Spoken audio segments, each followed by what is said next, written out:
नमस्कार साथियों, स्वागत आपका अपने YouTube चैनल RJ18 चुनावी खबर। मैं जितेंद्र कुमार आपका हार्दिक स्वागत करता हूं। भारत में उपराष्ट्रपति के चुनाव है वो 9 दिसंबर को घोषित कर दिए गए हैं। उपराष्ट्रपति जगदीप धनखड़ के द्वारा इस्तीफा देने के पश्चात रिक्त चल रहे पद पर उपराष्ट्रपति के चुनाव है वो 9 सितंबर को होने वाले हैं। उपराष्ट्रपति चुनाव 9 सितंबर को होंगे। इसके लिए 21 अगस्त तक उपराष्ट्रपति पद के लिए नामांकन भरे जाएंगे। जगदीप धनखड़ ने 21 जुलाई की रात अचानक देश के 14वें उपराष्ट्रपति के पद से इस्तीफा दे दिया था। अचानक अपने स्वास्थ्य खराब होने की वजह से उन्होंने इस्तीफे के लिए कहा और इस्तीफा दे दिया।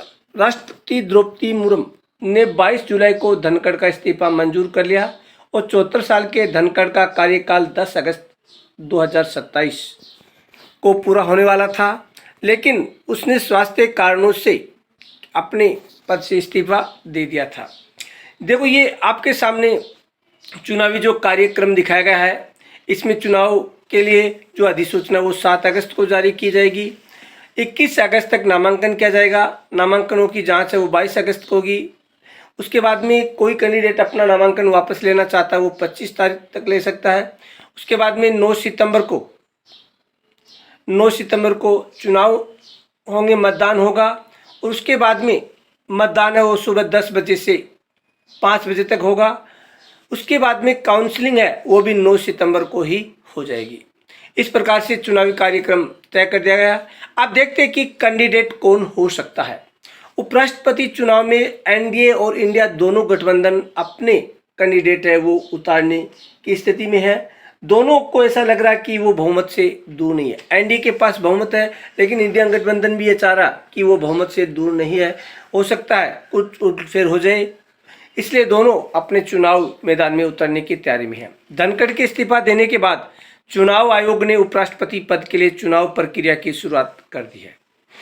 चुनाव की तारीखें जल्द घोषित की जाएगी। भाजपा की तरफ से इस पद के लिए कर्नाटक के राज्यपाल थावरचंद गहलोत और सिक्किम के राज्यपाल ओम माथुर के नाम पर विचार चल रहा है। यानी चुनाव की तारीख घोषित कर दी गई है 9 सितंबर। तो भाजपा अपनी ओर से 2 कैंडिडेटों के नाम सामने आ रहे हैं। उनमें से थावरचंद गहलोत जो कर्नाटक के राज्यपाल है और सिक्किम के राज्यपाल है ओम माथुर। इन दोनों में से कोई एक प्रत्याशी हो सकता है। वहीं इंडिया गठबंधन एक संयुक्त उम्मीदवार उतारने की तैयारी में है। न्यूज एजेंसी पीटीआई सूत्रों के मुताबिक भले ही एनडीए के पास बहुमत है, फिर भी विपक्ष मानता कि मुकाबला पूरी तरह एक तरफा नहीं है। उसे चुनाव से पीछे नहीं हटना चाहिए।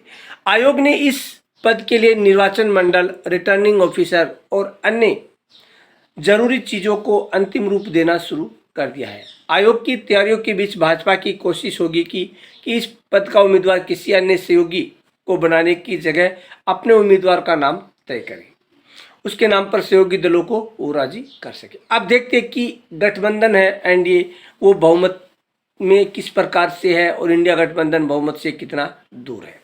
लोकसभा में कुल 542 सदस्यों में से एनडीए के पास 293 सदस्य है।